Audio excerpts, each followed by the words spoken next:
छत्तीसगढ़ में नक्सल प्रभावित इलाकों की तस्वीर अब तेजी से बदल रही है। कभी जिन हाथों में बंदूक थी, आज उन्हीं हाथों में औजार हैं। कभी जिन रास्तों पर हिंसा और डर का साया था, आज वहां विकास और भरोसे की नींव रखी जा रही है।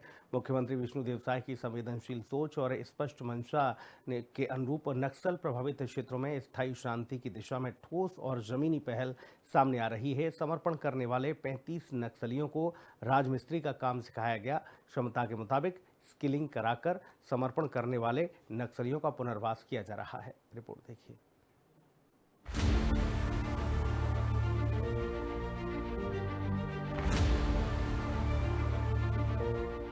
छत्तीसगढ़ के मुख्यमंत्री विष्णुदेव साय ने कहा है कि उनकी सरकार संवाद, संवेदना और विकास के माध्यम से नक्सल प्रभावित क्षेत्रों में स्थायी शांति स्थापित करने के लिए पूरी तरह प्रतिबद्ध है। समर्पण करने वाले युवाओं को हुनर, रोजगार और सम्मान देकर समाज की मुख्य धारा से जोड़ना राज्य सरकार की पुनर्वास नीति का मूल उद्देश्य है। इस सोच का जीवंत उदाहरण सुकमा जिले में देखने को मिल रहा है, जहां समर्पण करने वाले नक्सलियों के पुनर्वास की एक नई और सकारात्मक तस्वीर उभर कर सामने आई है।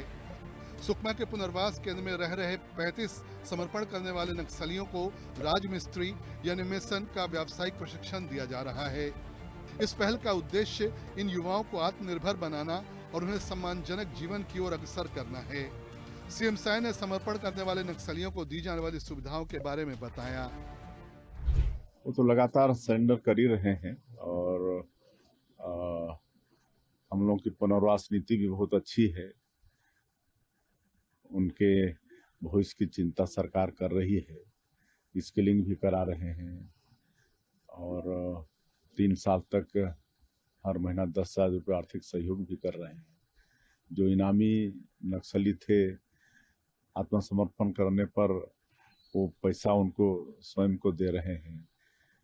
एग्रीकल्चर करेंगे तो 1 हेक्टेयर जमीन उनको नई पुनर्वास नीति में व्यवस्था है और अगर शहरी क्षेत्रों में मकान वगैरह बनाने का होगा तो 4 डिसमिल जमीन भी देने का प्रावधान नई पुनर्वास नीति में है और इसका अच्छा असर हो रहा है और लगातार आत्मसमर्पण कर रहे हैं।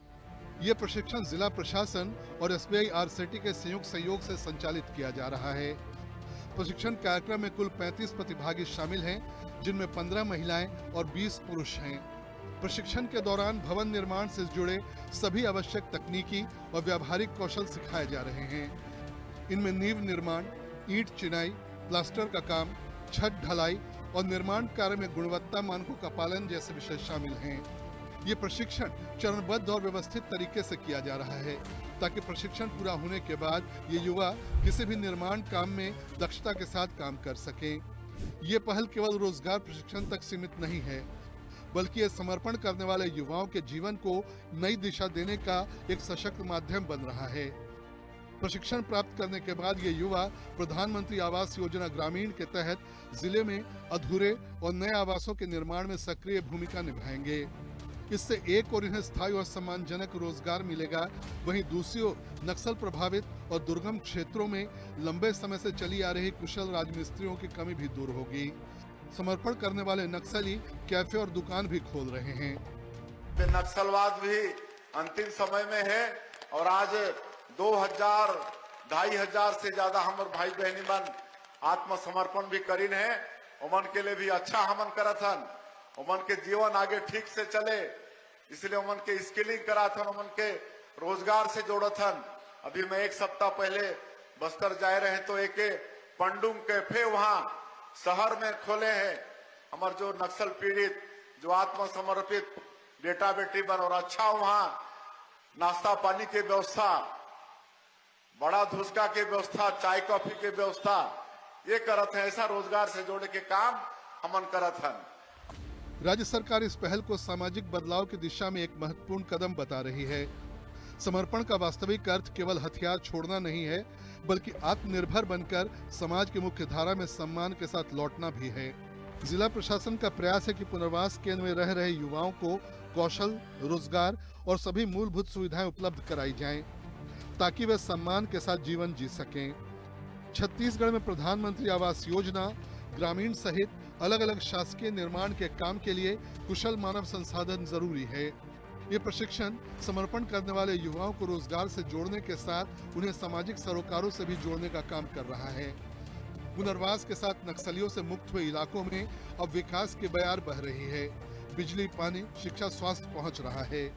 खेती के लिए जमीन, शहर में अगर मकान बनाना है तो कर लिए जमीन, 3 साल तक 10,000 रुपया वाला आर्थिक सहयोग, ये सब हम पुनर्वास नीति में लाने हैं। तो अब बस्तर क्षेत्र भी, वहां भी शांति व्यवस्था कायम हो थे।